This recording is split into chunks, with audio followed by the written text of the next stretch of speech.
Laser printing is an electrostatic printing method. This printing technique was invented by Gary Starkweather at Xerox in 1969.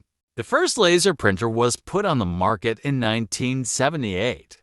One of the biggest advantages of laser printers is that they use cylindrical toners containing fine, dry powder instead of ink. Subtractive color mixing, that is, yellow, magenta, cyan, and black, are used to create colors. Toner is transferred to the drum using an electrostatic method. Paper is moved through the printer by rollers. At the end of the printing process, heated cylinders press the paint against the paper to ensure adhesion. As a first step, the laser printer processes the electronic data that encode the text or the image. Based on the data, relevant parts of the drum are scanned by laser, causing the powder to adhere to the unscanned areas of the drum due to electrostatic attraction. Toner is then transferred from the drum to the electrostatically charged paper.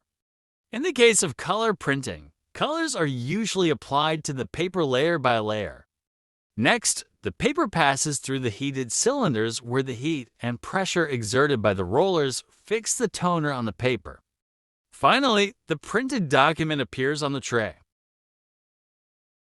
At the start of the process, the entire surface of the drum is electrostatically charged until the laser beam, focused by a movable mirror, scans it.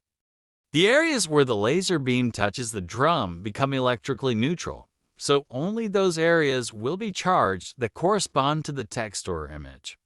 Since toner powder in the toner cartridge is oppositely charged, it is electrostatically attracted by those areas. When the oppositely charged paper and the drum are in contact, the toner adheres to the paper for the same reason.